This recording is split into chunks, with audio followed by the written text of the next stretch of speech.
Hi everybody, this is Matt from RaceSplitter.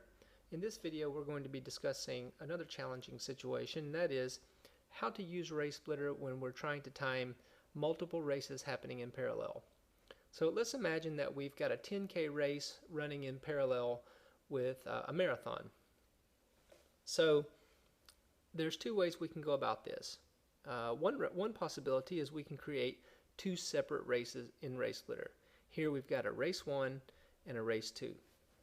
So if we click on race 1, we have, let's imagine this is the 10K, and we've got our start list of the four people who are participating in this race.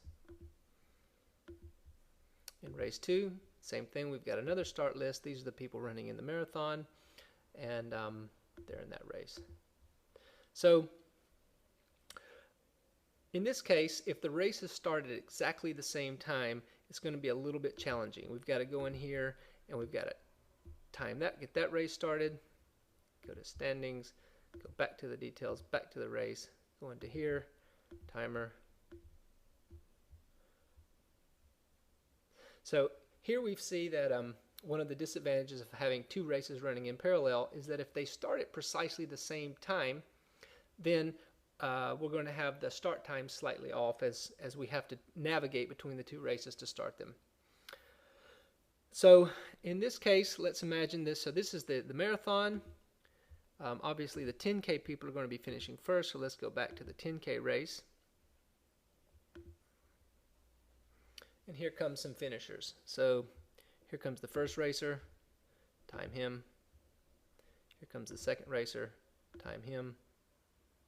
And wow, the third racer that's coming along is someone who's actually finished the marathon while the 10K race is still going on. So we're going to have to switch into the marathon race, go down here, time that racer,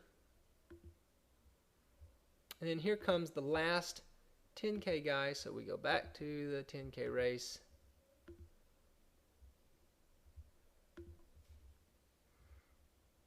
Time the final racers there. Go back. Now that race is finished. 10K is over. All the people have finished. So we go back. If we wanted to, we could go ahead and publish the 10K results already. So we go back. We've got the marathon still going on. We go in there. Here come the remaining marathon runners. They're all finishing at exactly the same time. And there they go. Stop race. So that's how we would handle the situation if we want two races going on in parallel. The disadvantages here is obviously that we have to switch back and forth between a couple of races.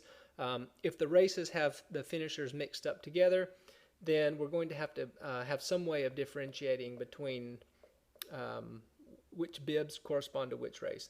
So this isn't the most ideal way to operate multiple races in parallel, but in the cases that the races do not start at the same time, this is pretty much the only option that we have.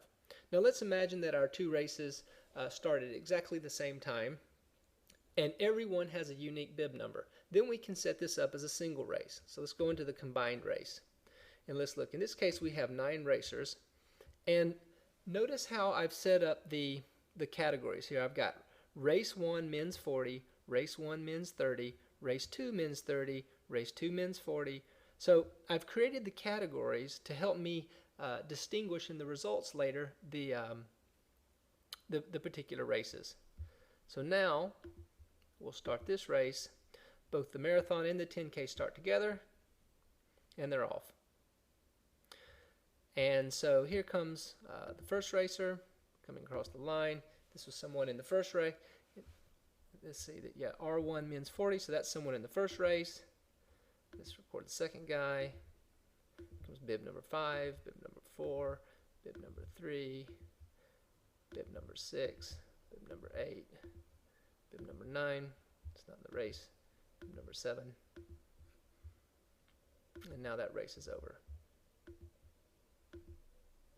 Okay, so I operated both with one single race in RaceSplitter. I operated 2 races, and now I can go to the results here and I can say, okay, who won in the men's 30 category of race 1. Okay, so I've got those results. Who won in race 2 in the men's 30? Okay, I've got those results there. So that shows an example of how we can operate a single race in RaceSplitter that's timing multiple races.